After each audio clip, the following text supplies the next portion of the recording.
जमलेल्या माझ्या तमाम मराठी बांधवांनो, भगिनींनो आणि मातांनो,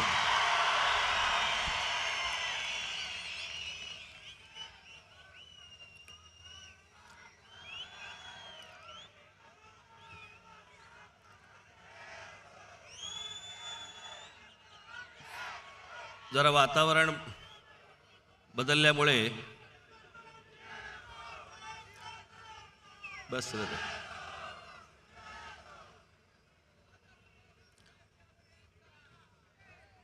काल परवाकडे थोडीशी सर्दी झाली, त्या दिवशी खोकला झाला.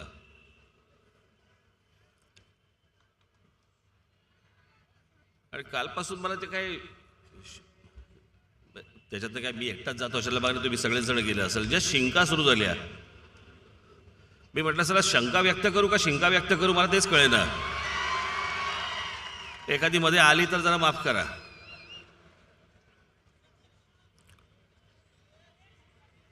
तर आली ना तर हे फक्त तेवढंच घेतील.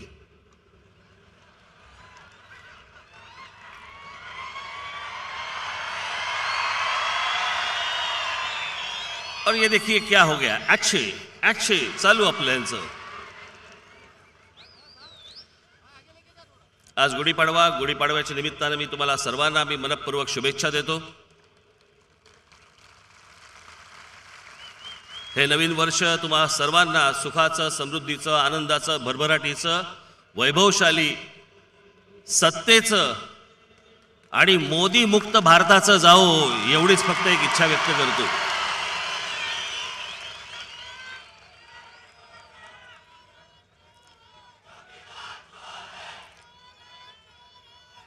कारण आपली गुढीपाडव्याची सभा नेहमी असते. आता या वेळेला आली ती नेमकी त्या निवडणुकीच्या मध्यात आली. आणि निवडणुकीच्या मध्यात आल्यानंतर मला जरा निवडणुकीचा विषय बोलल्याशिवाय पुढे जाता येणार नाही.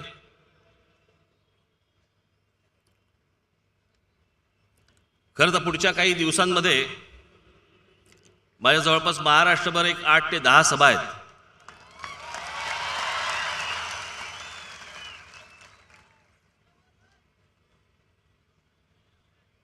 महाराष्ट्रातल्या विविध भागातनं तुम्ही सगळेजण आज इकडे आलेले आहात. खरं तर तुमच्या रूपाने मला आज इथे महाराष्ट्राचंच दर्शन होतंय.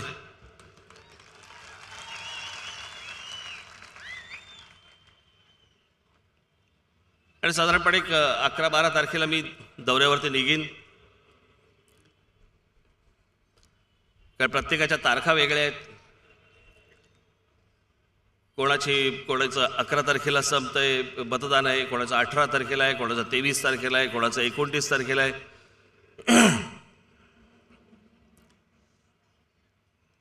आणि मग त्याप्रमाणे त्या सगळ्या सभा आखलेल्या आहेत. आता ते तुम्हाला कळेल. गेले काही दिवस मी आपल्या वर्तमानपत्रांमध्ये, टेलिव्हिजन चॅनलमध्ये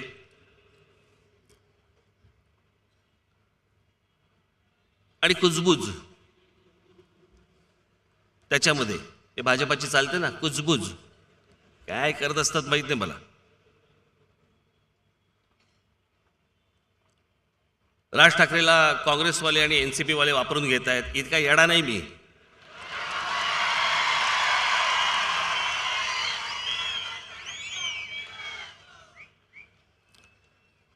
मी त्या दिवशीच माझ्या आपल्या मेळाव्यामध्ये मी सांगितलं होतं,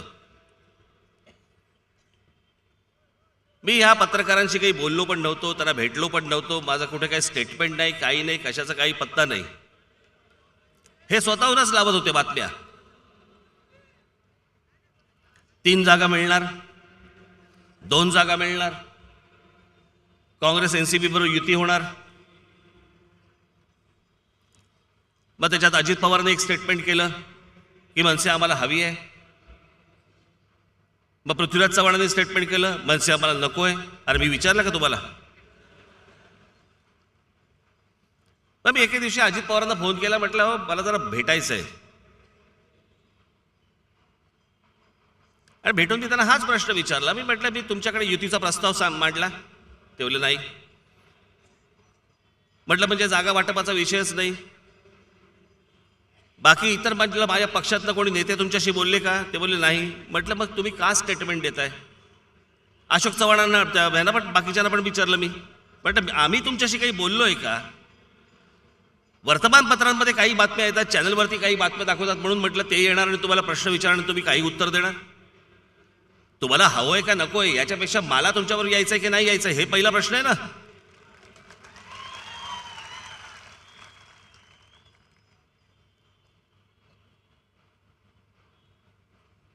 ही निवडणूक न लढवता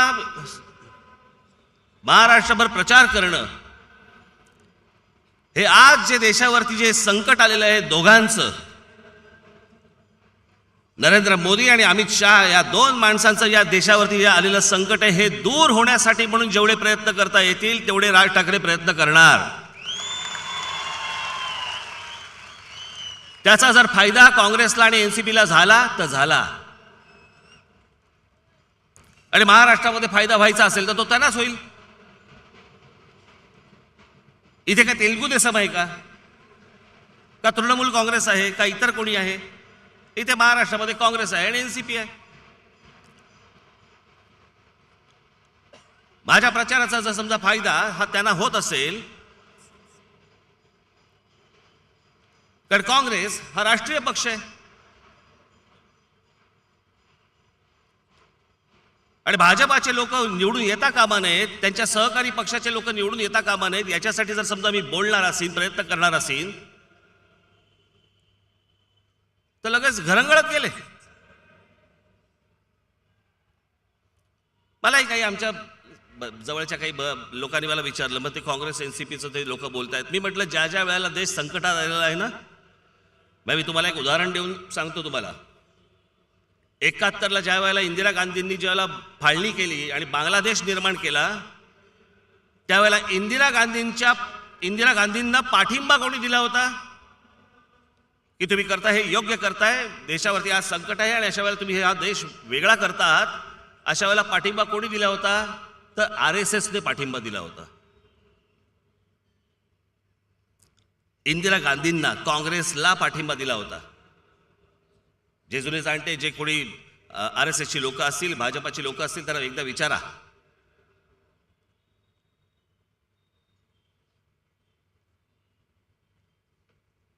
ला ज्या वेळेला 75ला ज्याला आणीबाणी आणली गेली आणि 77ला ज्यावेळेला निवडणुका झाल्या, जनता पक्ष ज्या त्यावेळेला निवडणुकीमध्ये होता, त्या जनता पक्षाला मतदान करणारे असंख्य काँग्रेसवाले होते, असंख्य काँग्रेसची घराणी होती की ज्यांनी जनता पक्षाला मतदान केलं होतं. काय फरक पडला? ज्यावेळेला राजीव गांधींचं ज्यावेळेला हत्या झाली, इंदिरा गांधींची हत्या झाली, इंदिरा गांधींची ज्यावेळेला हत्या झाली त्यावेळेला अनेक अशी कुटुंब होती, भारतीय जनता पक्षातली असतील, संघातली असतील, की ज्यांनी काँग्रेसला मतदान केलं की नाही आमच्या पंतप्रधान गेल्या, त्याला मारलं. नेहमी एका ठिकाणी काय शिक्का मारत असलेले लोक, असा काही प्रसंग निर्माण झाला की त्याला दुसऱ्या ठिकाणी शिक्का मारू लागले. राजीव गांधींची हत्या झाली त्यावेळेलाही तेच झालं. अनेकांनी काँग्रेसला, तुम्ही जर राजीव गांधींची जर निवडणूक आठवत असेल तर निवडणुकीच्या मध्यात राजीव गांधींची हत्या झाली होती. त्याच्यामुळे त्यावेळेला झालेलं अगोदरचं मतदान आणि नंतरचं मतदान याच्यामध्ये फरक आहे. ज्या ज्या वेळेला देश संकटात आलाय, अडचणीत आलाय, मला असं वाटतं त्यावेळेला वेगळा विचार करणं गरजेचं असतं. त्या लोकांना मी तेच सांगितलं, म्हटलं हो, शिवसेना घ्या आणि भारतीय जनता पार्टी घ्या. जिकडे भाजपाचा उमेदवार आहे तिकडे शिवसेनेच्या लोकांना तो नकोय, आणि शिवसेनेचा उमेदवार आहे तिकडे भारतीय जनता पक्षाच्या लोकांना नकोय. तरी पण सत्तेसाठी म्हणून मतदान करायला लावतात ना दुसऱ्याला, मनात नसताना. एक संकट दूर करण्यासाठी म्हणून मनात नसताना जर समजा तुम्हाला दुसरीकडे बटन दाबायला लागलं तर एकदा करून जातंय काय?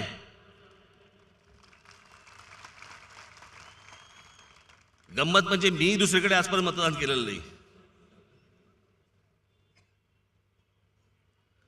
पण या सगळ्या पाठिंब्याचा किंवा या माझ्या प्रचाराचा किंवा आता हे सगळे काँग्रेस एनसीपीला होणाऱ्या फायद्याचा याचा विधानसभेशी काहीही संबंध नाही.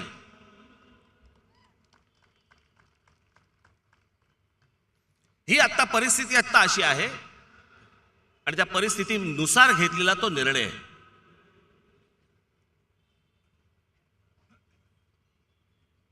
ज्या ज्या वेळेला अशा प्रकारची परिस्थिती येते त्यावेळेला तुम्हाला त्या त्या प्रकारचा निर्णय तसा घ्यावा लागतो.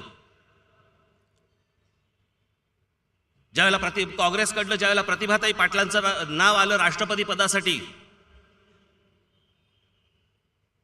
एक मराठी राष्ट्रपती होणार असेल म्हणून माननीय बाळासाहेबांनी काँग्रेसला पाठिंबा दिला, काँग्रेसच्या उमेदवाराला पाठिंबा दिला होता प्रतिभाताई पाटलांसाठी.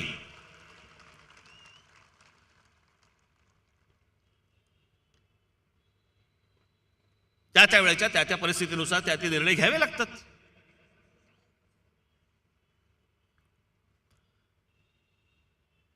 आणि जर समजा नरेंद्र मोदी आणि अमित शहा जर समजा असे वागले नसते तर मला असलं करावं लागलं नसतं. हे गेले ज्या 5 वर्ष ज्या प्रकारे वागलेले आहेत, म्हणजे आमच्या पंतप्रधानाची जगातली ओळख काय? फेकू. आज तुम्ही इंटरनेटवरती जा आणि फेकू असा शब्द टाईप करा, तुम्हाला इंटरनेटवरती फेकू या शब्दाचा समानार्थी शब्द नरेंद्र मोदी असा येतो. आज जा आज. आमच्या पंतप्रधानाची, भारताच्या पंतप्रधानाची ओळख जगामध्ये काय? तर फेकू, थापा मारणारा माणूस.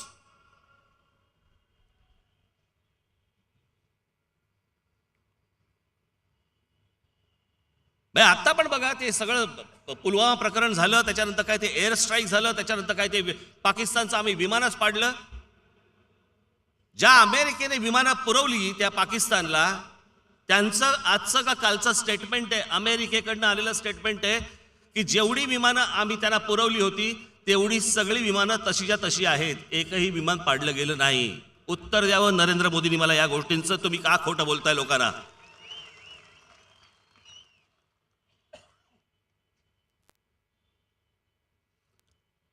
मला वाईटही वाटतं आणि या गोष्टीचा रागही येतो मला. काय संधी मिळाली हो या माणसाला?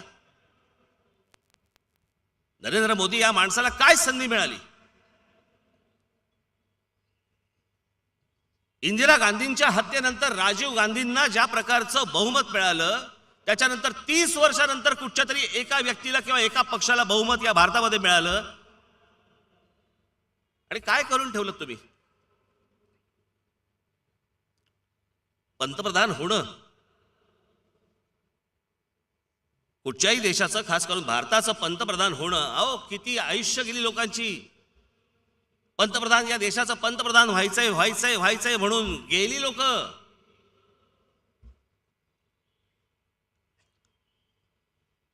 राजकारणात निवृत्त झाली, बाहेर गेली किंवा गेली, पण या देशाचा पंतप्रधान व्हायचं स्वप्न त्यांचं पूर्ण होऊ शकलं नाही. अहो ताजंच उदाहरण घ्या ना आपण, कशाला लांब कशाला जा. लालकृष्ण अडवाणींचं उदाहरण घ्या.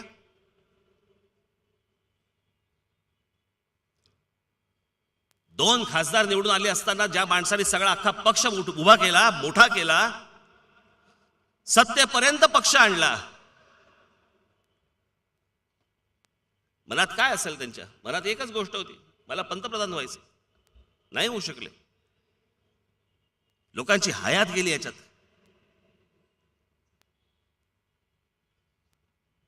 आणि नशिबाने या नरेंद्र मोदी या माणसाला ही सगळी संधी मिळाली, बहुमतामध्ये मिळाली. त्याच्यानंतर हा माणूस देशाशी खोटं बोलत राहिला.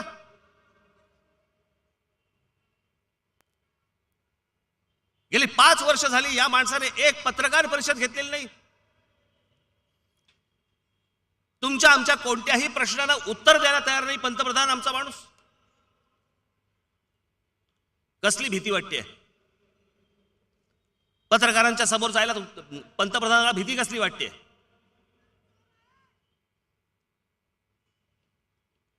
ते काही महत्वाचा प्रश्न विचारतील म्हणून त्याची भीती वाटते, म्हणून 5 वर्ष तुम्ही पत्रकारांच्या समोर नाही गेलात.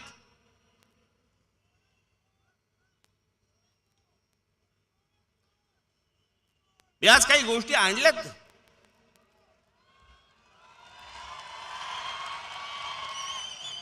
तेवढ्यासाठीच हे स्क्रीन लावलेत. माझं भाषण दाखवायला स्क्रीन नाही लावलेत तुम्हाला.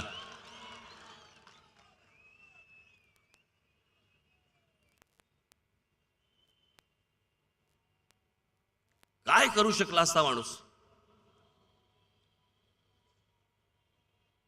मला आठवते ते पंतप्रधान व्हायच्या अगोदर मी एके दिवशी रतन टाटा म्हणाले म्हणून मी गुजरातमध्ये गेलो होतो. गुजरात फिरत असताना बघितलं, ठीक ठीक होतं सगळं. पण तिकडे काही मला काही कारखान्यांमध्ये नेलं, इकडे नेलं, तिकडे नेलं, पण सतत माझ्या बरोबर हे माझ्या नंतर नंतर लक्षात यायला लागलं. माझी पत्नी पण होती बरोबर, माझे काही मित्र सहकारी इतर पण काही जण बरोबर होते.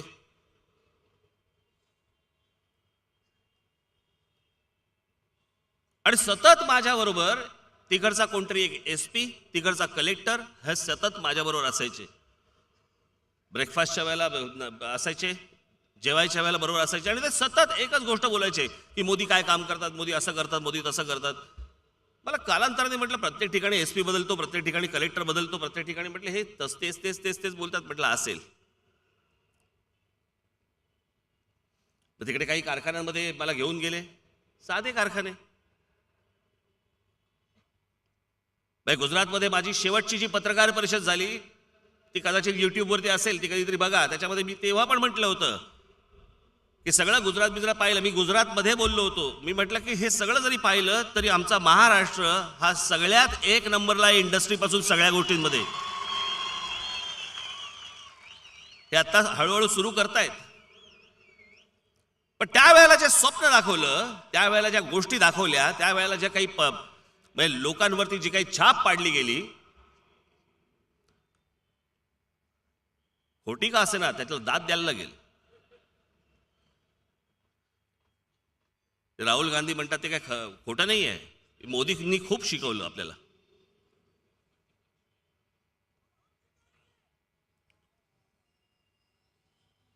तिथे मी ज्या वेळेला गेलो त्या एका कारखान्यामध्ये माझ्या इथे एक मित्र बसलेले असतील कुठेतरी, जयेश गांधी म्हणून, ते माझ्याबरोबर तिकडे होते.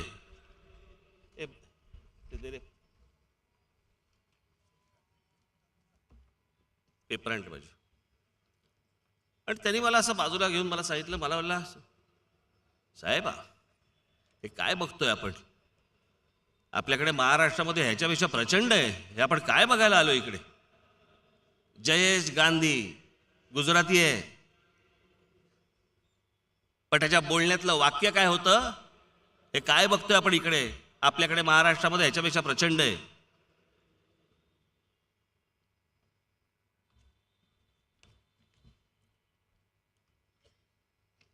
तोपर्यंत सगळ्यांना असं वाटलं की बाबा काय आता काय होणार आहे. पण एक तुम्हाला गोष्ट सांगतो, विरोधी पक्षाचं सरकार ज्या वेळेला बसतं ना, त्यावेळेला कळतं काँग्रेसचं महत्व.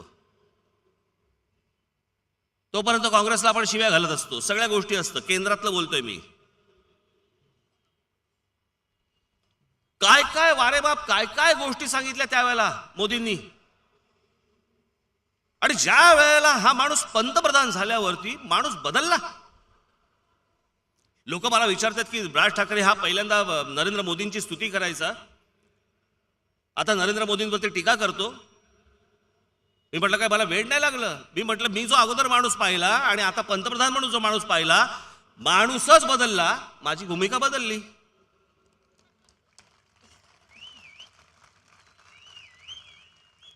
पंतप्रधान होईपर्यंत कोणाच्या वैयक्तिक आयुष्यामध्ये मला कधी डोकावंसं वाटत नाही, मी कधी जात पण नाही. पण समोरच्यांनी जर समजा एखादी गोष्ट जर समजा सार्वजनिक केली तर त्याच्याबद्दल बोलायला तर लागेलच.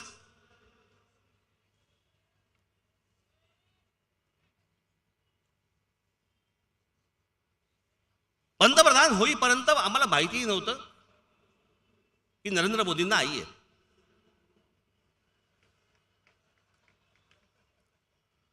बरं असू दे, त्यांना दीर्घायुष्य मिळो. पण वर्षात एकदा वाढदिवसाला आईला भेटायला जायचं, तेही मीडियाचे कॅमेरे घेऊन, ही कोणती पद्धत. माझ्या घरी माझी आई माझ्याबरोबर राहते. आता या खोलीतून त्या खोलीत जाताना ह्यांना बोलू का, यार या माझ्या आईला भेटायला चाललोय बाजूच्या खोलीत.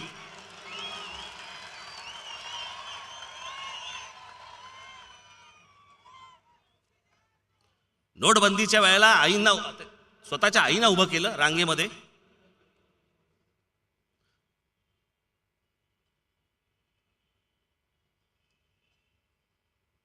काय इमोशनल राजकारण करण्यासाठी म्हणून तुम्ही या सगळ्या गोष्टी वापरणार?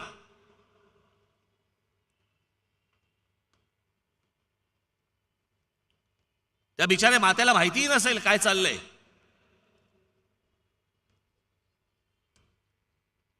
पण एखाद्या माणसाचा एखाद्या गोष्टीकडे बघण्याचा दृष्टिकोन कळतो यातनं.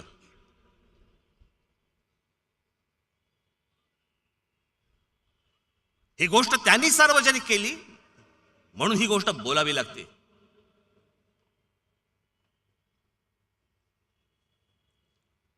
किती गोष्टी बोलले होते. ते 15 लाख रुपये आणणार, तुमच्या अकाउंटला देणार बिणार वगैरे, ह्या तर तापा चालूच होत्या. पण ज्या ज्या गोष्टी पंतप्रधान झाल्यावरती यांनी केल्या त्या सगळ्या गोष्टींना यांनी ह्याच्या अगोदर, पंतप्रधान व्हायच्या अगोदर विरोध केला होता. काय थोडासा, मी त्या दिवशी म्हटलं ना तुम्हाला, ते तुम्हाला काय ते व्हॉट्सअप वरती अनेक गोष्टी येतात, तुम्ही ते सगळे बघता आणि ढकलत जाता, नंतर लक्षात राहत नाही आपल्या त्या. म्हणून या ज्या माझ्या आत्ताच्या 10 सभा आहेत ना, ह्या रिमाइंडर आहेत तुम्हाला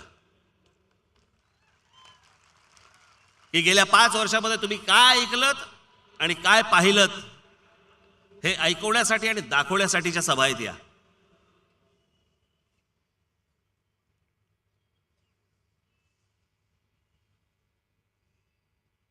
बहुमतामध्ये हातामध्ये आलेली देशाची सत्ता, अहो काय वंडर्स करता आली असते या देशामध्ये, काय करता आलं असतं.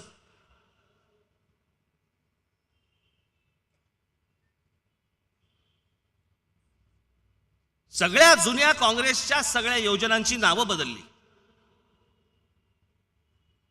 काँग्रेसच्या योजना चालू होत्या, त्याच योजनांची नावं बदलली.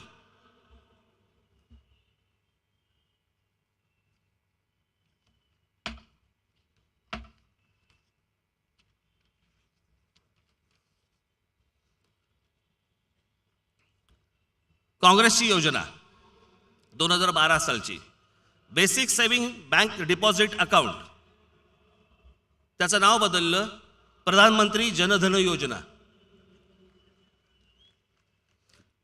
National girl child day programme ही 2012 साली काँग्रेसने आणलेली योजना, त्याचं नाव बदललं बेटी बचाओ बेटी पढाओ योजना.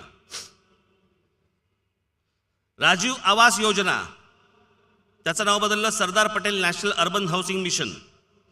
इंदिरा आवास योजना, त्याचं नाव बदललं प्रधानमंत्री आवास योजना. अशा सगळ्या आहेत, सगळ्या योजनांची नावं बदलली. मला काँग्रेसवाल्यांचंही कळत नाही, मला ह्यांचंही कळत नाही.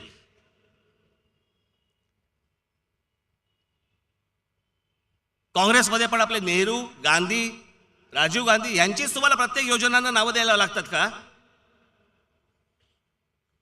आणि भाजपला पण तिकडे सगळीकडे प्रधानमंत्री, भाजपा, अशीच सगळी नावं द्यावं लागतात का तुम्हाला? या देशात दुसरी माणसं जन्माला आली नाहीत का? मला आठवतं मी एकदा इटलीला गेलो होतो आणि इटलीला रोम विमानतळावरती माझं विमान लँड झालं. विमान लँड झाल्यावरती ती आतली बाई जी होती, मी खरंच सांगतो माझ्या अंगावरती शहारा आला. ती जेव्हा बाई आतमध्ये त्या विमानामध्ये म्हणाली ना लँड झाल्यावरती, welcome to Leonardo Vinci airport. Leonardo da Vinci हा जगातला एक मोठा शिल्पकार, चित्रकार, सगळंच, त्याच्या पुढे कला गेलीच नाही म्हणतात. एका चित्रकाराचं नाव विमानतळाला द्यायचे, आमच्याकडे देतात का?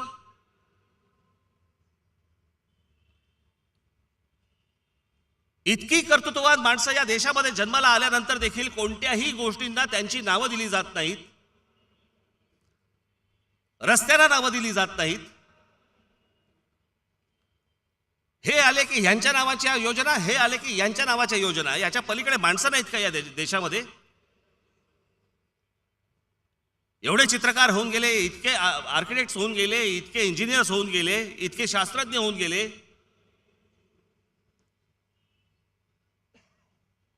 कोणाची नावं द्याविषयी नाही वाटत, त्यांच्यातच तुम्ही फक्त तिकडेच खेळत राहता.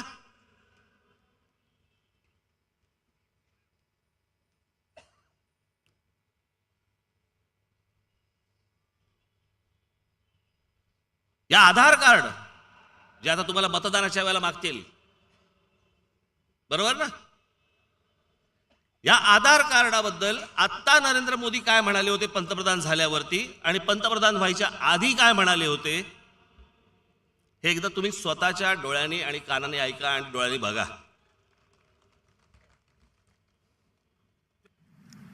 हम सब जानते हैं कि संसद में आधार एक्ट 2016 अब पास हो चुका है. इस एक्ट के पास होने के बाद अब हमें सब्सिडी हो या फिर तमाम दूसरी सुविधाएं हो, डायरेक्ट कैश ट्रांसफर के लिए आधार के प्रयोग की सुविधा अब हमें प्राप्त हुई है. 128 करोड़ की आबादी वाले हमारे देश में अब तक 102 करोड़ लोगों का आधार कार्ड बांटे जा चुके हैं. यानी अब देश की 79% जनसंख्या के पास आधार कार्ड है. और उसमें भी अगर हम एडल्ट्स को सोचें, वयस्कों की बात करें, तो देश के 96% नागरिकों के पास आधार कार्ड है. आप सभी के समर्थन से इस साल के अंत तक हम देश के हर नागरिक को आधार कार्ड से जोड़ पाएंगे. आता याच आधार कार्डाबद्दल नरेंद्र मोदी पंतप्रधान व्हायच्या आधी काय बोलले ते ऐका. पिछले 3 साल से मैं लगातार गुजरात की तरफ से प्रधानमंत्री को चिट्ठी लिखता रहा हूं और मैंने आधार कार्ड के संबंध में गंभीर सवाल उठाए थे. मैंने उनसे चेतावनी दी थी कि गुजरात हमारा सीमावर्ती राज्य है. आप इस प्रकार से किसी के माध्यम से किसी को भी आधार कार्ड देते जाओगे तो हिंदुस्तान में जो इन्फिल्ट्रेशन करने वाले लोग हैं उनको बढ़ावा मिलेगा. पड़ोसी देशों के लोग हमारे यहां घुस जाएंगे, गैर कानूनी तरीके से वो नागरिक बन जाएंगे, हक छीन लेंगे हमारा.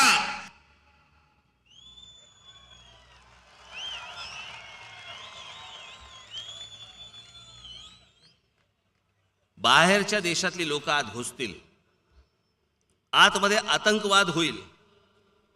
या सगळ्या गोष्टींना तुम्ही आधार कार्ड वाटू नका, देऊ नका, तर ह्या सगळ्या गोष्टी होतील, देशाला धोका निर्माण होईल.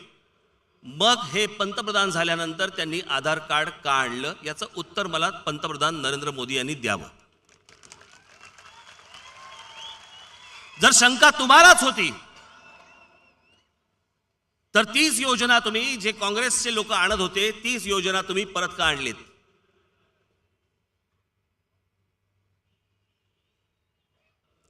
काय ते नमामि गंगे,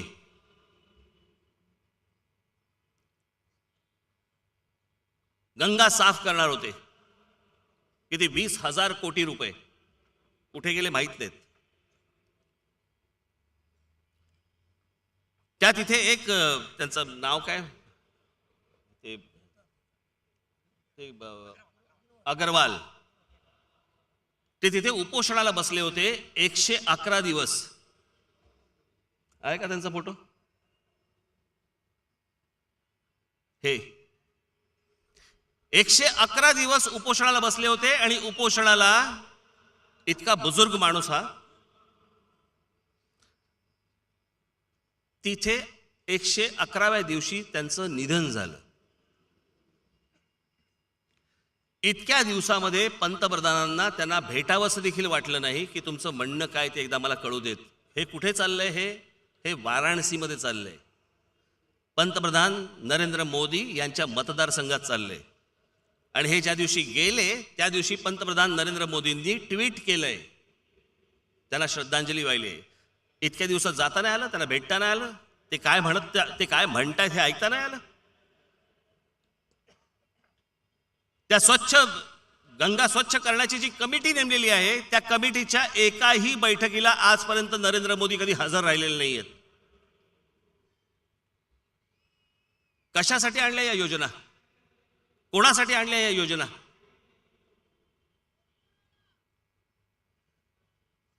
निवडणुकीच्या अगोदर सांगतात की शेतकऱ्यांना कर्जमाफी दिल्याशिवाय आम्ही शांत बसणार नाही.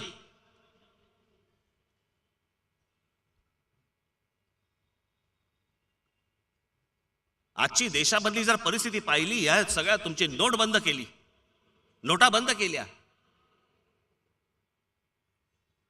देशात एखाद्याला आलेला झटका हे काही देशाचं धोरण नाही होऊ शकत. तुम्हाला एके दिवशी रात्री वाटलं की नाही नोटा बंद केल्या पाहिजेत, जे आरबीआयच्या गव्हर्नरला माहिती नाही, तुमच्या मंत्रिमंडळाला माहिती नाही, मंत्रिमंडळाला आतमध्ये बसवलं, त्यांच्याकडनं मोबाईल त्यांचे फोन काढून घेतले गेले की हे बातमी बाहेर देऊ नयेत म्हणून.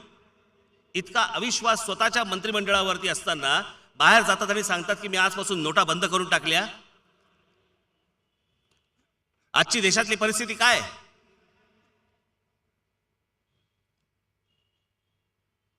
आता आलेला रिपोर्ट आहे, जवळपास या नोटबंदी आणि जीएसटी नंतर या देशातल्या 4 ते 4.5 कोटी लोकांच्या नोकऱ्या गेलेत. सगळी चॅनल्स दाबून ठेवली आहेत, सगळी वर्तमानपत्र दाबून ठेवलेली आहेत, तुमच्यापर्यंत बातम्याच पोहोचवायच्या नाहीत.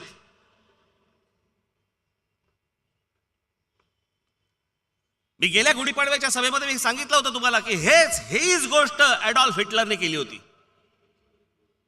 हीच गोष्ट केली होती. सगळ्या गोष्टी बंद करून टाकल्या होत्या. लोकांपर्यंत सत्य परिस्थिती पोहोचतच नव्हती, तो लोकांपर्यंत जातच नव्हतं. नशीब आज तो सोशल मीडिया आहे म्हणून तुमच्यापर्यंत काही गोष्टी पोहोचतायत तरी, नाही तर काय भीषण परिस्थिती असती, विचार करा या गोष्टींची. वर्तमानपत्रांचं स्वातंत्र्य काढून घेतलं, आमच्या पत्रकारांचं स्वातंत्र्य काढून घेतलं, टेलिव्हिजन चॅनलवरच्या पत्रकारांचं, संपादकांचं स्वातंत्र्य काढून घेतलं, मालकांना धमक्या दिल्या जात आहेत, मालकांच्या घरावरती रेड्स टाकले जात आहेत. ते कोणतं सरकार आहे?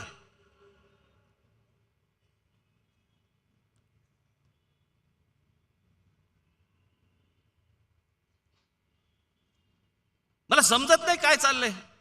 आणि तुम्हाला आठवत असेल तर म्हणून मी म्हटलं होतं 4 वर्षापूर्वी म्हटलं होतं की निवडणूक जिंकण्यासाठी म्हणून नरेंद्र मोदी पुन्हा एखादी युद्ध सदृश परिस्थिती निर्माण करतील, आणि ती त्यांनी केली. पुलवामाचा हल्ला झाला. कसा झाला? आरडीएक्स आले कुठून? काँग्रेसचं सरकार असताना हेच नरेंद्र मोदी विचारत होते की मी पंतप्रधानांना विचारतोय, मनमोहन सिंगांना विचारतोय की ही शस्त्र येतात कुठून, हा आरडीएक्स येतो कुठून? सीमा तर आपण बांधलेल्या आहे, सीमांवरती आपलं संरक्षण असतं, आपली लोक असतात, मग हे सगळं येतं कुठून? हाच प्रश्न नरेंद्र मोदी तुम्हालाही आहे. आरडीएक्स आला कुठून?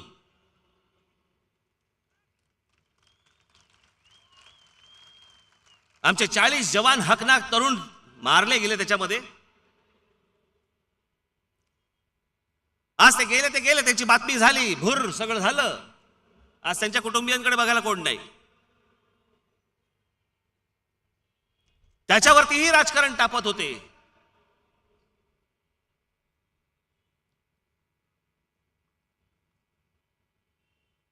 मी स्वतः त्या सैनिकांना एकदा भेटलोय. मला कल्पना नव्हती, मी कधी माझ्या आयुष्यामध्ये मी कधी त्याच्या अगोदर मी कधी काश्मीरला गेलो नव्हतो. तर मी एकदा काश्मीरला गेलो, तिथे काहीतरी ते एक गंडोला का काहीतरी अशी एक जागा आहे, तिथे गेलो. वरती गेलो तिथे, तर आम्ही उतरलो त्या काय केबल कार बंद वरती, आणि तिथे एक आपले जवान सैनिक तिथे उभे होते. मग थोडी इकडची तिकडे माहिती काढली, कारण ते तसे बोलत नाहीत कोणाशी. माहिती काढल्यानंतर कळलं त्यातले 2 जण आपल्या साताऱ्याचे होते. आपल्या साताऱ्याचे खूप खूप सैनिक आहेत. सातारा सांगली या पट्ट्यामधले खूप सैनिक आहेत सैन्यात. ते ज्या परिस्थितीमध्ये तिथे बर्फ होता सगळा, आणि मग त्यांनी मी म्हटलं की आता तुम्ही कशासाठी थांबला? ते बोलले नाही, आमचं सामान खालून वरती येत आहे, रोजचं जेवणाचं आणि इतर कपडे बिपडे जे काही थंडी असते आणि ह्या सगळ्या गोष्टी. थोड्या वेळाने ते सगळं सामान आलं. 4 जण होते.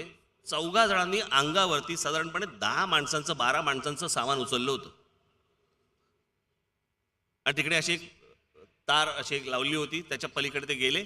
आणि मी त्यांना अगदी विचारलं, म्हटलं तुम्ही राहता कुठे? तर एक दूर लांब असं कुठेतरी असं अंधुकसं दिसत असलेलं एक त्याच्यातलाच कुठेतरी एक टेंट दाखवला मला लांब, आणि आम्ही तिकडे त्या टेंटमध्ये राहतो. मी म्हटलं असे किती जण आहेत? ते बोलले असे खूप आहेत, म्हणजे आता तर टेंट खूप आहेत. मग आता आम्हाला सामान इथे न्यायचं, मग त्यांना आम्ही पुढे सामान पुरवायचं. असं इतक्या कष्टामध्ये हे सगळे जवान आपल्या तिकडे देशाचं संरक्षण करत असतात. आणि हे संरक्षण करत असताना आम्ही काय करतोय त्याच्यावरती तर राजकारण.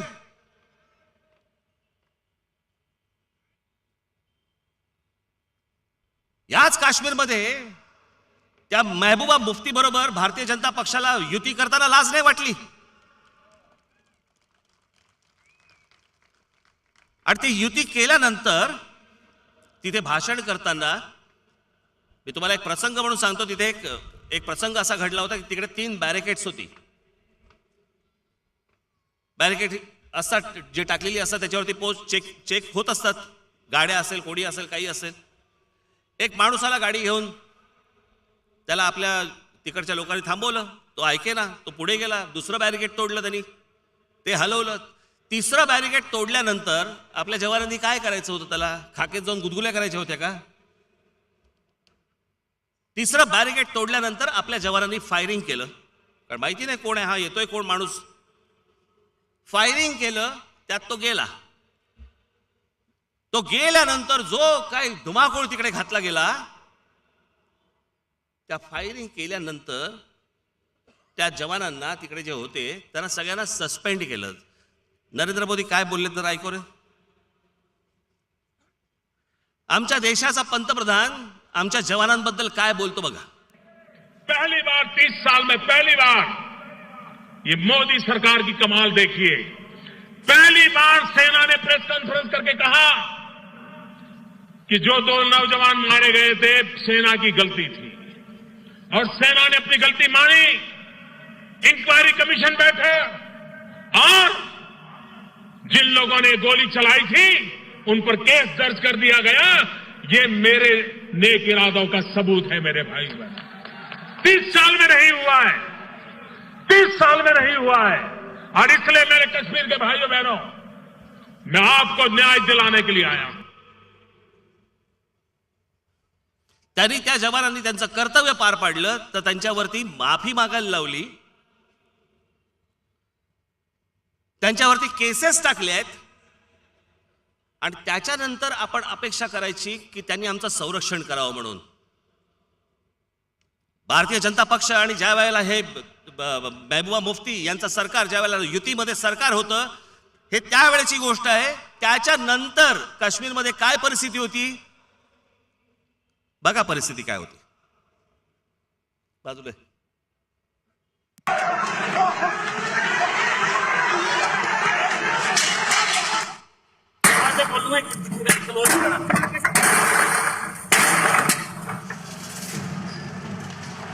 पोलिसांच्या गाड्या.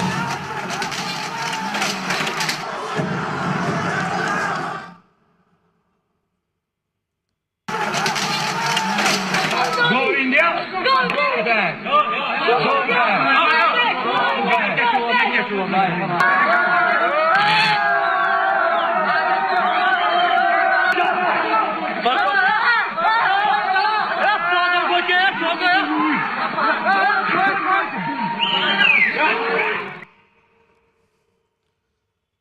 आमच्या जवानांवरती हात उचलण्यापर्यंत पाळी आली.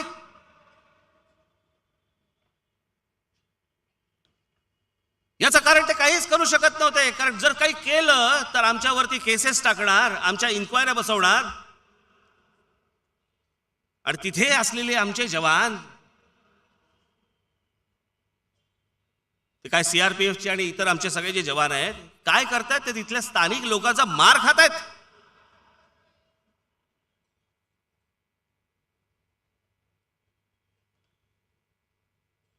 आणि हे नरेंद्र मोदी सांगत होते मनमोहन सिंगांना, लव लेटर भेजना बंद करो. तुम्ही कशाला केक खायला गेलात तिकडे? नवाज शरीफने बोलवलं होतं का तुम्हाला? गेट क्रॅशर हवेत वाटलं की अरे नवाज शरीफचा वाढदिवस आहे, चला वळवा विमान. वळवा विमान. तिथे जाऊन केक कापला, केक भरवला, बिर्याणी खाल्ली, यांच्यासाठी वेज केली असेल.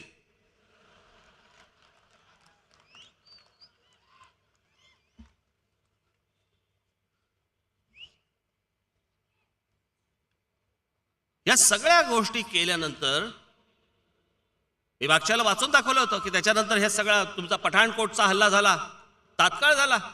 मोदी वाढदिवसाला गेले आणि त्याच्यानंतर काही दिवसातच पठाणकोटचा हल्ला झाला. त्याच्यानंतर काही दिवसांनी उरी झालं आणि त्याच्यानंतर हा पुलवामा झाला.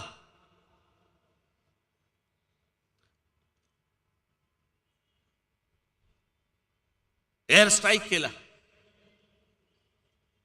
एअर स्ट्राईक केला किती वाजता? पहाटे 3 वाजता. म्हणून मागे म्हटलं होतं ना मी, पहिलं जाहीर कोणी केलं? अमित शहाने. 250 माणसं मारली गेली. को पायलट होतास का तू? मागे बसला होता का तू?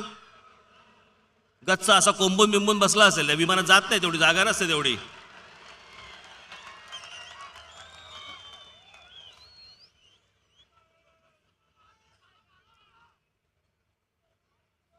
कुठून कळलं तुम्हाला? एअरफोर्सचे चीफ येऊन सांगतायत की आमच्याकडे आकडा नाही. भाजपला कुठून कळला आकडा? आणि आमचा अभिनंदन पायलट कप्तान आमचा तिथून सुटला. 200-250 सोडा, 10 माणसं मारली असती ना तरी आमचा अभिनंदन परत येत नसता.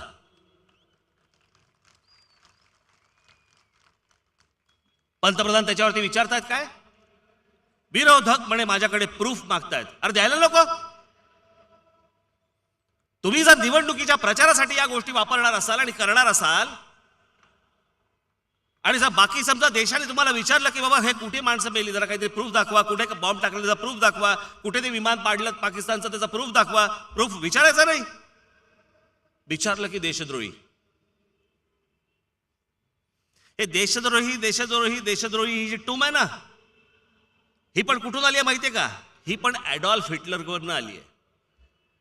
ॲडॉल्फ हिटलर ज्या वेळेला तिथे सत्ताधारी झाला त्याच्यानंतर त्याच्या विरोधात जे जे लोक बोलले, जो कोणी त्याच्या विरोधात बोलेल जाहीर करून टाकायचा हा देशद्रोही आहे. हे सगळं तिकडनं आलंय.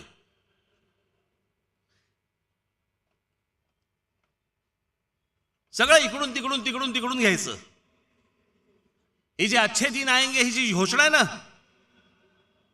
अच्छे दिन आएंगे,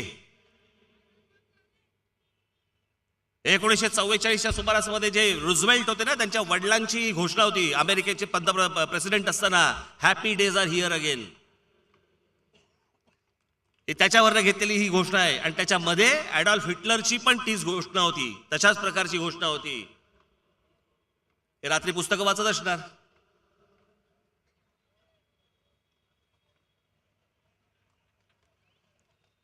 काय म्हणून मला सांगा ना. आता पंतप्रधान भाषण करतायत आता देशभर. एका प्रश्नाचं उत्तर, एका योजनेबद्दल ते बोलायला तयार नाहीयेत. नोटबंदीबद्दल काय झालं सांगायला तयार नाहीयेत. मेक इन इंडियाचं काय झालं बोलायला तयार नाहीयेत. स्टार्टअप इंडियाचं काय झालं सांगायला तयार नाहीयेत. इतकी बेरोजगारी वाढली त्याचं काय झालं सांगायला तयार नाहीयेत. नोटबंदी केली त्याच्यानंतर 99.3% पैसे परत आले बँकांमध्ये, RBI मध्ये परत आले, त्याच्याबद्दल खुलासा द्यायला तयार नाहीयेत. कुठे काय झालं काय मला जरा सांगा. हेच नरेंद्र मोदी बोलले होते ना, नोटबंदी जर समजा फसली, मला 50 दिवस द्या. ही जर फसली तर देशातल्या कोणत्याही कोपऱ्यामध्ये कुठच्याही चौकामध्ये तुम्ही मला द्याल ती सजा मी भोगायला तयार आहे. 4.5 कोटी लोक बेरोजगार झाले या एका नोटबंदीमुळे. कुठचा चौक तुम्हीच ठरवा आणि आम्हाला सांगा.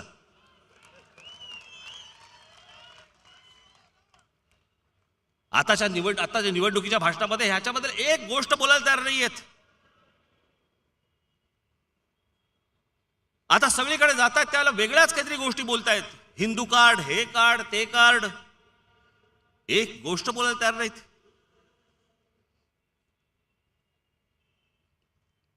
मागे जे चालू होतं आठवतं तुम्हाला? गोमास आठवतं का तुम्हाला? त्याच्यावरती अनेक लोकांना, जवळपास देशामध्ये 100च्या वरती लोकांना मारलेत. उत्तर प्रदेशमध्ये तर अशी घटना घडली की एका माणसाला ठार मारला आणि ठार मारल्यानंतर कळलं की ते बीफ नव्हतं, ते मटण होतं.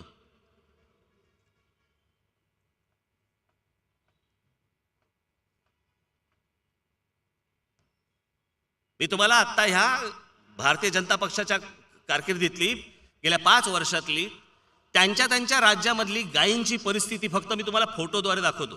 तेवढी फक्त बघा तुम्ही. फोटो दाखवते.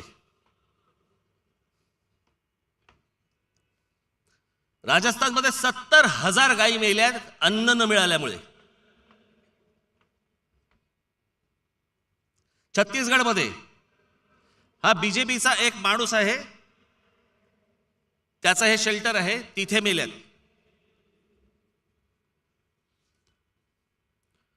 आणि तुमच्यामध्ये एक असं निर्माण करायचं की बाबा बघा हा बीफ खातो, हा असं करतो, मग हे सगळे मुसलमान असतात, मग हे गाय कापतात.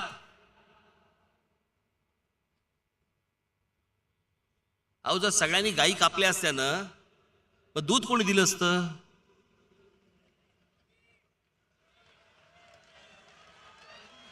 तू बोलू शकतो, मी नाही बोलू शकत इकडे. मला ऐकू आलं बरोबर.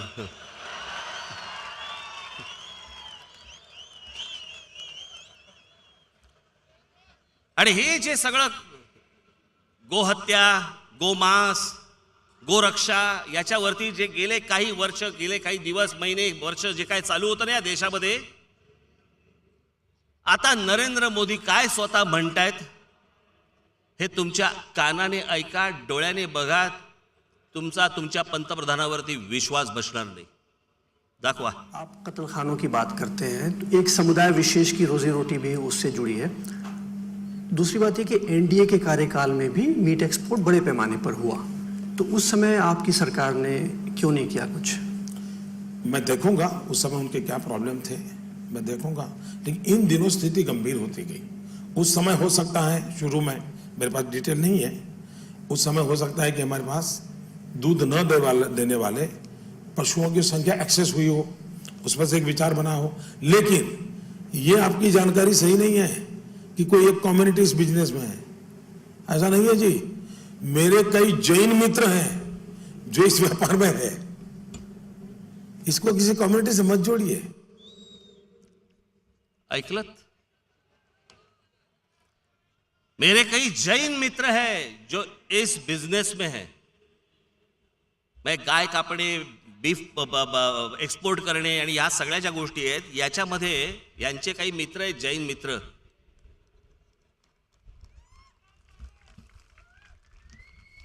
मग कशासाठी अख्खा देशभर गोंधळ घातलात?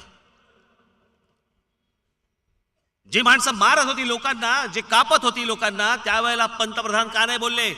त्यांनी का नाही या गोष्टी थांबवल्या?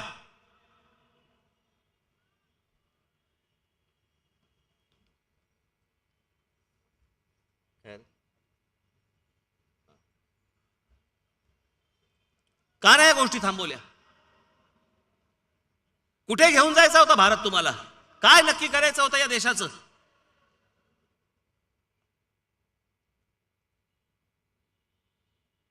मागे त्यांनी एक भाषण केलं होतं.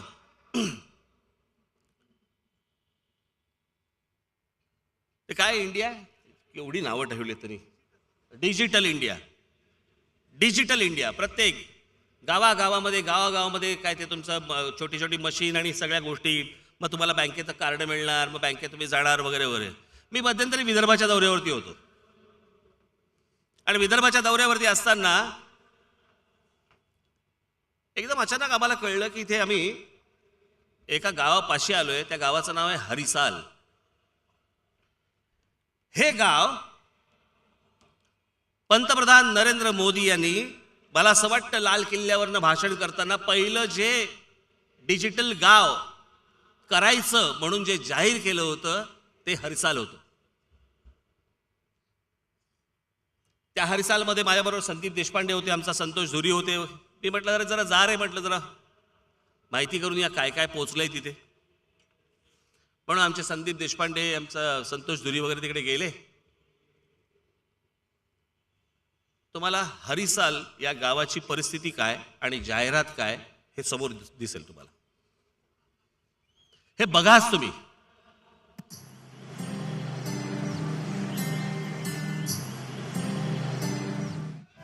स्कूल में आपको टैब मिला है क्या छुटाना? नहीं नहीं. स्कूल की तरफ से टैब मिला है? नहीं कंप्यूटर है कि नहीं सिखाते नहीं. कंप्यूटर है, सिखाते नहीं है. डिजिटल विलेजच्या आरोग्य केंद्रामध्ये आलेलो आहोत. पण मुळातच या आरोग्य केंद्रात डॉक्टरच उपलब्ध नसल्यामुळे टेलिमेडिसिन सध्या गेली 4 महिने झाले बंद आहे असं इथल्या मेडिकल ऑफिसरने सांगितलेलं आहे. आपण आता हरिसाल गावातल्या हेल्थ सेंटरमध्ये आलेलो आहोत. हेल्थ आणि सेंटर तुम्ही त्याची अवस्था बघताय, त्याची भिंतही पडलेली आहे. एक दाखवावी जिम आहे इकडे डिजिटल इंडियाची, हे दाखवण्याकरता ही योजना आहे असं दिसतंय इकडे. या जिमच्या बाजूला राहणारे गृहस्थ आमच्या बरोबरच, आपण त्यांच्याशी बोलूया. याची दुरुस्ती काही झालेली नाही आहे. त्याच्यानंतर माझी आईची याच्यामध्ये मृत्यू झालेली आहे. तुम्हाला फुकट सगळं मिळतं, वायफाय वगैरे? नाही, वायफायचं म्हणजे जास्त रेंजच नाही तर. आपण डिजिटल विलेजमध्ये आहोत आणि इथे वायफायची काका सांगतात आपल्याला रेंजच नाही अजिबात. इथे जल्दीफाय कंपनी आहे, त्यांनी तुमचं हे सगळं गाव आहे ते डिजिटल बनवलेलं आहे. जागोजागी टॉवर लावलेले आहेत. तर त्या टॉवरमधनं तुम्हाला सगळ्या गोष्टी फ्री बघायला मिळायला पाहिजेत, फुकट बघायला मिळायला पाहिजेत. तुम्हाला कोणाला पैसे द्यायची गरज नाही आहे. तर तुम्हाला तसं बघायला मिळतं का? नाही नाही नाही, कुठे बघायला भेटून राहिलं? काय आहे? काहीच नाही आमच्याजवळ फ्री. माझ्या पाठीमागेच मी तुम्हाला दाखवतो की टॉवर आहे, पण इथे वायफायची रेंजच आपल्याला मिळत नाही. त्यामुळे बऱ्याचशा ज्या गोष्टी ऑनलाईन आहेत त्या ऑनलाईन इथे होताना आपल्याला दिसत नाही. काहीच नाही सांगितलं. डिजिटल काय आहे, कायच्यावरून वापरतात, कायच्यासाठी आहे, फक्त डिजिटल आहे एवढं माहीत आहे. मॅडम आपल्याकडे स्वॅप मशीन आहे का? नाही आहे. नहीं नहीं नाला काका आपल्याकडे स्वॅप मशीन आहे का? स्वॅप मशीन नाही. तुमचं बँकेत खातं आहे का? हा, खाता आहे. तुमच्याकडे ATM कार्ड आहे का? नाही आहे. मग तुम्ही पैसे कसे काढता बँकेतनं? अकाउंटमध्ये म्हणजे बँकेत जाऊन काढता का तिथे मशीनमध्ये पैसे काढता? बँकेत जाऊन. हां. मग तुम्हाला बँकेने कार्ड नाही दिलं का? नाही. डिजिटल इंडिया आपण म्हणतो, पण बऱ्याचशा कस्टमरकडे बँकेचं ATM कार्डच नाही आहे. ये खेती आपकी है क्या? हाँ सिर्फ खेती करते हो यार और कुछ? वह खेती काम. खेती काम ही करते हो. हाँ ये गाँव डिजिटल हुआ, आपको पता है ना आपको? हाँ. आप मोबाइल यूज करते हो क्या? मोबाइल नहीं ना अपने पास. मोबाइल नहीं है. हाँ नहीं. घर में किसी के पास? घर में भी नहीं है. घर में भी नहीं है. नहीं.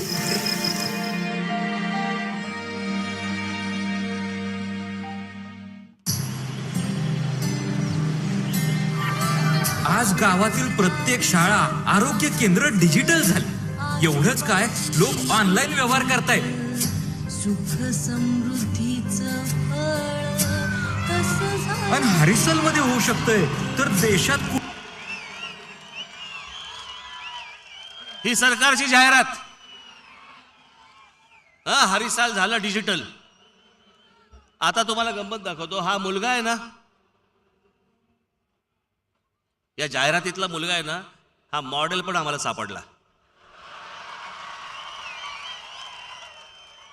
पुढे चालू करा. कुठं बी प्रगती होऊ शकते, हेच सरकारनं सिद्ध केलंय. राष्ट्रीय आनंदाचं वाहे वार. हरिसालची जी डिजिटल विलेज इंडियाची ॲड आहे यूट्यूबवर, आपल्याला सगळीकडे शासनाने जे प्रसारित केलेली ॲड आहेत, ऐका ऐका. ॲडचे मॉडेल आपल्याला इथे सापडलेले आहेत. तुम्ही काय सांगाल? तुम्ही ॲड केलीत, मी लाभार्थीची ॲड केलेली, तुम्हाला खरोखर वाटतं की तुम्ही लाभार्थी झालात? सर त्याच्याबद्दलात मला काहीच बोलायचं नाही आहे. नाही, पण तुम्हाला लाभ मिळाला की नाही मिळाला? सर ते शासनालाच माहिती आहे मी कुठल्या वर्गाचा लाभार्थी आहे नाही आहे, ते त्यांनाच माहिती आहे. तुमच्याकडे स्वॅप मशीन आहे का? माझ्याकडे नाही. पेटीएम? काहीच नाही.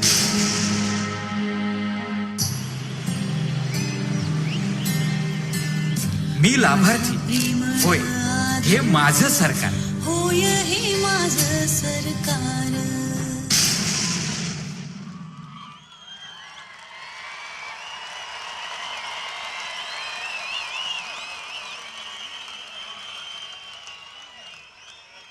हे तुमचं सरकार.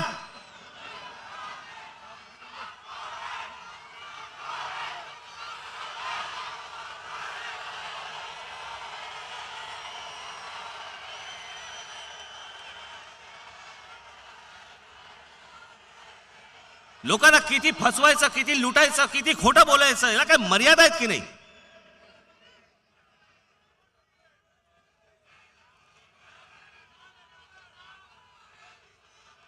ही सगळी माणसं तिकडे सापडली, काही नाहीये त्या हरसालमध्ये. पंतप्रधान खोटं बोलतात.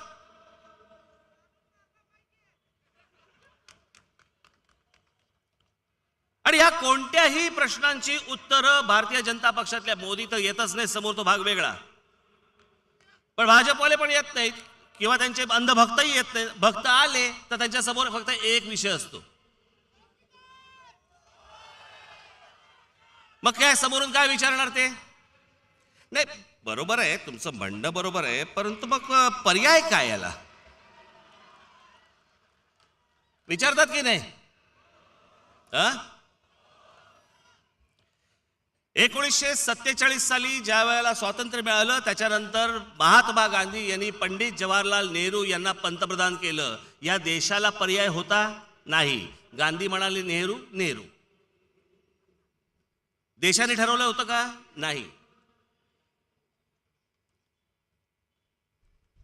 पंडित जवाहरलाल नेहरू गेल्यानंतर लाल बहादूर शास्त्री या देशाचे पंतप्रधान झाले. या देशाने ठरवले होते का? तो पर्याय होता का तुमचा? नाही.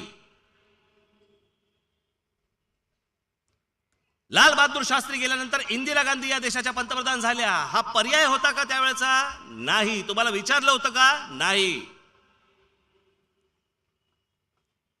आणि नंतर ज्यावेळेला मोरारजी देसाई ज्या वेळेला झाले, ते मोरारजी देसाई झाल्यानंतर मोरारजी देसाई हा या देशाचे पंतप्रधान होण्याचा हा तुम्हाला पर्याय होता का? नाही. काँग्रेसला आणीबाणीला विरोध म्हणून जनता पक्षाला पाठिंबा, या एका गोष्टीवरती मोरारजी देसाई पंतप्रधान झाले. तो तुमचा या देशाचा पर्याय होता का? नाही. इंदिराजींची हत्या झाल्यानंतर राजीव गांधी या देशाचे पंतप्रधान झाले. या देशाचा निर्णय होता का? तुम्हाला पर्याय होता का? नाही. राजीव गांधी गेल्यानंतर पी.व्ही. नरसिंहराव झाले, त्याच्यामध्ये चंद्रशेखर एक मध्ये होऊन गेले. देशाचा पर्याय होता? नाही. पी.व्ही. नरसिंहराव झाले, तुमचा पर्याय होता? नाही. नरसिंहरावानंतर ज्याला भारतीय जनता पक्षाचं ज्यावेळेला सरकार आलं, मी मगाशी तो विषय अर्धवट ठेवला मुद्दामून, हा मला विषय सांगायचा म्हणून, की 2 खासदारांपासून ज्या माणसाने लालकृष्ण अडवाणी या माणसाने 2 खासदारांपासून हा संपूर्ण पक्ष सत्तेपर्यंत आणला. सत्तेपर्यंत आणल्यानंतर अडवाणींना बाजूला करण्यात आलं आणि त्या आजूबाजूला कशाचा काही संबंध नसलेले अटल बिहारी वाजपेयी, मला त्यांच्याबद्दल आदर आहे, तो भाग वेगळा, पण अटल बिहारी वाजपेयी हा त्यावेळेचा पर्याय नव्हता. तो तुमचा पर्याय नव्हता, तो देशाचा पर्याय नव्हता. अटलजींच्या नंतर ते देवेगौडा झाले, तुमचा पर्याय होता? नाही. इंदर कुमार गुजराल झाले, तुमचा पर्याय होता? नाही. आज कशाला पर्याय मागतोय? बरं, नरेंद्र मोदींनी ज्या प्रकारे देश खड्ड्यात नेऊन ठेवलाय त्याच्या अजून खाली खोल कोण नेणार आहे?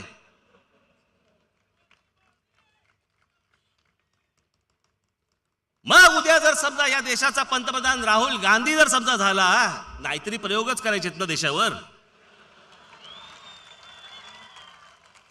एक प्रयोग आम्ही नरेंद्र मोदींचा पाहिला, ज्यांनी देश खड्ड्यात घातला. उद्या राहुल गांधी पंतप्रधान होऊ देत, आम्हाला बघू देत. उद्या जर समजा या देशाच्या नशिबामध्ये चांगली गोष्ट असेल तर त्यांच्या हातून या देशामध्ये काही चांगली गोष्ट घडू शकते. पंतप्रधान हा या देशाला पर्याय कधी होता? कोणी दिला होता? कोणीच दिला नव्हता. तुम्हाला माहिती पण नव्हतं की या देशाचा पंतप्रधान कोण होणार आहेत म्हणून. पण ही जोडगोळी ही या देशाला घातक आहे. यांनी त्यांचे रंग जे पहिल्या या 5 वर्षामध्ये दाखवलेले आहेत, दुर्दैवाने जर काही बरं वाईट झालं आणि जर समजा हे आले तर हा देश कुठे नेऊन ठेवतील या देशामधल्या निवडणुका बंद करून टाकतील, सगळ्यांची गळचेपी करून टाकतील, तुमच्यापर्यंत कुठच्याच गोष्टी पोहोचणार नाहीत, तुम्हाला कोणताही लोकतांत्रिक अधिकार राहणार नाही.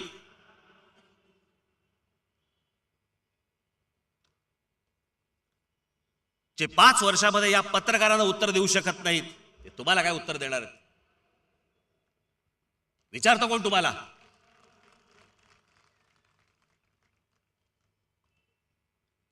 आता आरबीआयचा एक निर्णय, आता आरबीआयचा स्टेटमेंट आलेला आहे की 2014च्या अगोदर जेवढी कॅश भारतामध्ये होती त्याच्यापेक्षा कई पटीने कॅश आत्ता भारतामध्ये आहे. आली कुठून? ही आली भारतीय जनता पक्षाकडनं. या ज्या निवडणुका लढवल्या गेल्या ना त्याच्यातनं ही सगळी कॅश बाहेर आली. हे गुजरात, कर्नाटका, मध्य प्रदेश, राजस्थान, झारखंड ह्या ज्या काय सगळ्या निवडणुका झाल्या ना यातनं ही कॅश बाहेर आली. करोडोच्या करोडो रुपये वाटतायत. आले कुठून पैसे यांच्याकडे?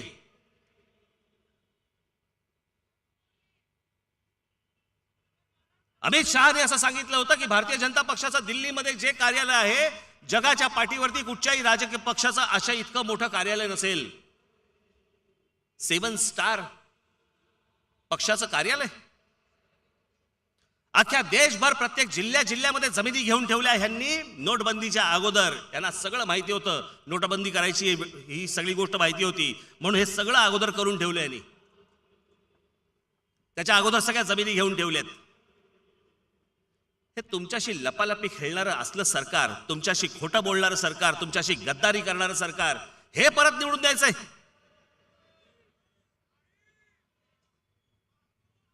ही काय माणसं विश्वासाची? 8 नोव्हेंबर 2016 या दिवशी नोटबंदी झाली, बरोबर आहे? 8 नोव्हेंबर 2016.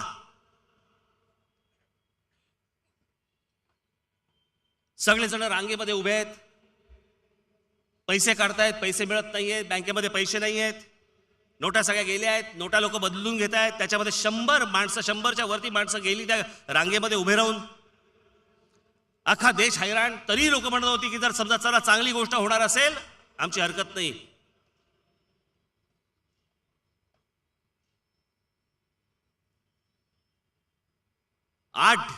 सात डिसेंबर का 8 डिसेंबर 2016 म्हणजे बरोबर 1 महिन्यानंतर, बरोबर 1 महिन्यानी शेखर रेड्डी नावाचे एक आंध्र प्रदेश मधले एक कंत्राटदार आहेत आणि त्यांचं काही राजकीय पक्ष राजकारणामध्ये पण आहेत. शेखर रेड्डी, या शेखर रेड्डींच्या घरात धाड टाकली गेली. दाखवा तुम्ही, दिसतायत का पैसे? या 2000च्या नवीन नोटा आणि 500च्या नवीन नोटा एका महिन्याच्या आत 33 कोटी रुपये या शेखर रेड्डीच्या घरामध्ये होते, ज्याच्यासाठी तुम्ही वणवण फिरत होतात, ज्याच्यासाठी अख्खा देश वणवण फिरत होता की पैसे नाहीये, पैसे संपले, पैसे बदलायचे. या सगळ्या विवंचनेमध्ये देश असताना शेखर रेड्डी या माणसाच्या घरामध्ये हे 33 कोटी रुपये सापडले. ही द हिंदू या वर्तमानपत्राची बातमी आहे. द हिंदूच्या रिपोर्टरने पुढे सगळं खोदकाम केल्यानंतर त्यांच्या असं लक्षात आलं, त्यांनी असं सांगितलं की हे मी बँकेतनं विड्रॉ केले. बँकेतनं विड्रॉ तुम्हाला मिळायचे का पैसे? 33 कोटी रुपये. माझा फक्त तुम्हाला एवढाच प्रश्न आहे, एक कोणतरी शेखर रेड्डी नावाच्या माणसाच्या घरामध्ये जर समजा त्यावेळेला एका महिन्याच्या आत 33 कोटी रुपये जर समजा कॅश सापडू शकते, तर देशामध्ये किती कॅश बाहेर पडली असेल आणि ती कोणाकोणाच्या घशात आणि खिशात गेली असेल. जे पैसे आत्ता निवडणुकीच्या तोंडावरती कॅशच्या स्वरूपामध्ये बाहेर पडतायत, हा घोळ घातला कोणी? हा घोळ घातला पंतप्रधान नरेंद्र मोदी आणि अमित शहा या 2 माणसांनी या देशामध्ये हा गोंधळ घातला.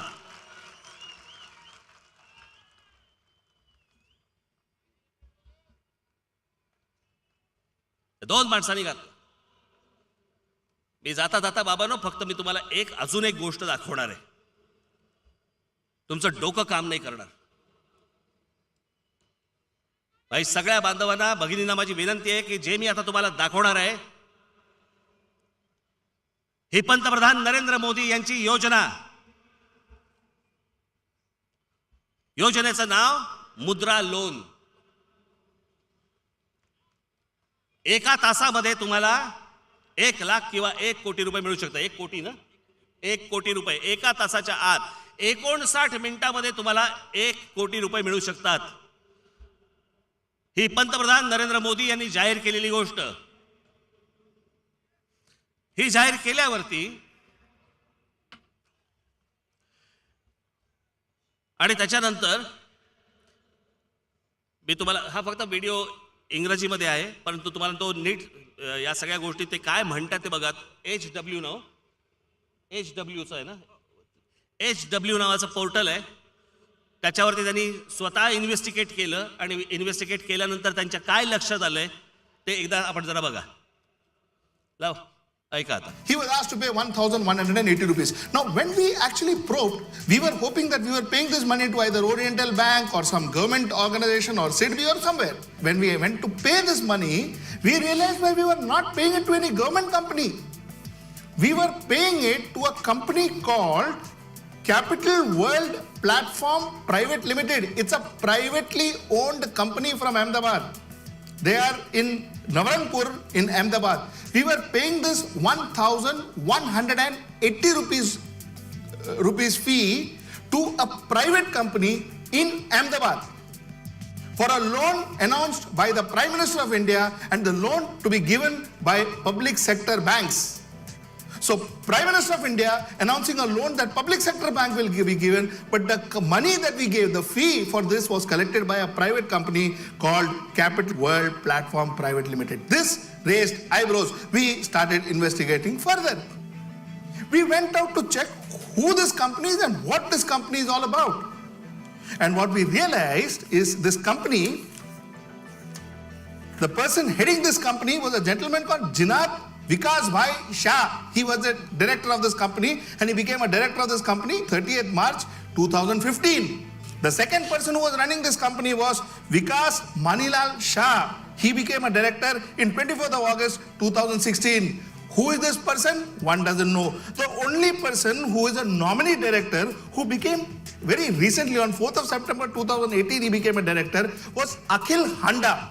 Now, Akhil Handa, according to our information, was a person who worked very closely with Modi during the election campaign, 2014. He was working together with Prashant Kishore, the then campaign manager of Modi. So, that was the only thing we could understand about one director, his name Akhil Handa. So, that was it.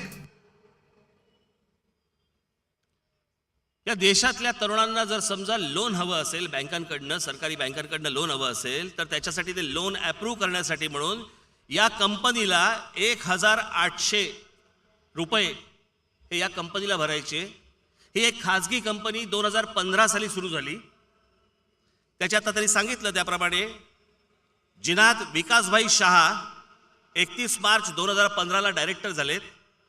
Vikas Manilal Shah director झाले 24 August 2016 ला आणि त्याच्यानंतर अखिल हंडा हे nominee director आहेत 4 September 2018 ला झालेले आहेत. तुम्हाला तुमचा उद्योग स्वतःचा सुरू करण्यासाठी म्हणून तुम्ही बँकेकडे लोन मागायचं, परंतु त्यातले 1,800 समथिंग काही रुपये ह्या कंपनीला भरायचे, त्या कंपनीचं अप्रुव्हल आणायचं, मग तुम्हाला पैसे मिळणार. ही अहमदाबाद स्थित कंपनी आहे. ही कोण आहेत माणसं? योजना सरकारची. देशातल्या तरुणांनी पैसे कोणाला भरायचे? हजार रुपये ते एका खाजगी कंपनीला. आणि हे जे आहेत अखिल हंडा हे 2014च्या त्यांच्या नरेंद्र मोदींच्या कॅम्पेनच्या वेळेला हे हाँगकाँगला राहायचे. हाँगकाँगमधनं तिकडनं राजीनामा देऊन हे ती काय मोदी मुवमेंट वगैरे ज्यावेळेला होती त्या सगळ्या गोष्टींमध्ये हे सामील झाले. ते ह्याचे डिरेक्टर आहेत. या लोकांना म्हणजे उद्या आज माहिती आहे किती लोकांनी अर्ज केले असतील या देशामध्ये. या देशाची लोकसंख्या साधारणपणे 1,200 कोटी 130 कोटी आहे. 130 कोटी लोकसंख्येमध्ये 1 कोटी मुलांनी तरी समजा ऍप्लिकेशन केलं असेल तरी साधारणपणे 1,800 कोटी रुपये झाले. सहज बसल्या बसल्या या कंपनीला 1,800 कोटी रुपये मिळणार. कोण लोक आहेत माहित नाही. सरकार चौकशी करणार नाही. आणि असल्या गोष्टी हे सरकार चालवणार. हे आजपर्यंत मी जेव्हापासून मला राजकारण कळतंय तेव्हापासून मी इतकं घाणेरडं सरकार, इतकं खोटं बोलणारं सरकार, इतका देशद्रोह करणारं सरकार मी माझ्या आयुष्यामध्ये आजपर्यंत कधीही पाहिलं नाही. एक तर देशातले तरुण बेरोजगार होत आहेत, 4-4, 5-5 कोटी मुलं बेरोजगार होत आहेत. त्याच्यात मुलं जर समजा काही करायला जात आहेत तर त्यांच्याकडनं तुम्ही पैसे काढताय आणि एका खासगी कंपनीमध्ये टाकताय.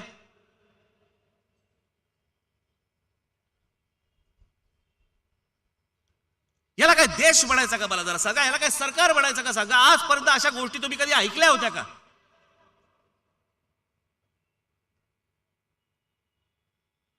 आणि हे परत येतात आणि निवडणुकीला छाती ठोकपणे परत सांगतात की आम्हाला निवडून द्या म्हणून.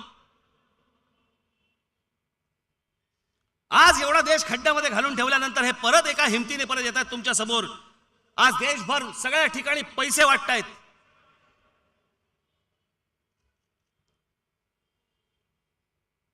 हजारो कोटी रुपये वाटतात, हजारो कोटी रुपये. माझं असं मत आहे, जर समजा वाटायला आले तर घ्या.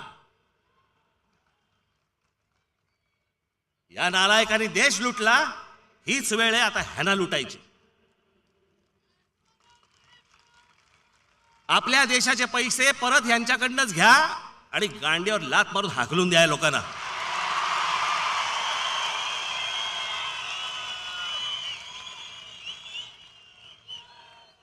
आणि हे जोपर्यंत हा देश करत नाही तोपर्यंत असले राजकारणी कधी सुधारणार नाहीत. या देशाची गद्दारी करणाऱ्या असल्या राजकारण्यांना तुम्ही घरीच बसवलं पाहिजे. ते जोपर्यंत तुम्ही बसवत नाही, हा देश जोपर्यंत बसवत नाही तोपर्यंत असाच मानसिक बलात्कार हा या देशावरती होत राहणार. आणि म्हणून ही निवडणूक कुठची व्यक्ती बघणं वगैरे हा विषय नाही. ह्या 2 व्यक्ती या देशात परत दिसता कामा नयेत, या राजकीय क्षितिजावरती या असता कामा नयेत. याचा निर्णय करण्यासाठीची ही लोकसभेची निवडणूक आहे आणि त्याच्यासाठी तुम्हाला हा निर्णय घ्यायचा आहे. काळजावरती दगड ठेवा, परंतु या लोकांना मदत करू नका. ज्यांचा आज फायदा व्हायचा आहे त्यांचा होऊन देत, पण ही माणसं देशाला घातक आहेत एवढं आपण सर्वांनी लक्षात ठेवावं. येणाऱ्या निवडणुकीला, येणाऱ्या मतदानाला आपण या महाराष्ट्राने सर्वांनी आपलं कर्तव्य बजवावं आणि या सरकारला खाली खेचावं एवढी एक इच्छा व्यक्त करतो आपल्या समोर आणि आपल्या सर्वांची मी रजा घेतो. धन्यवाद. जय हिंद, जय महाराष्ट्र.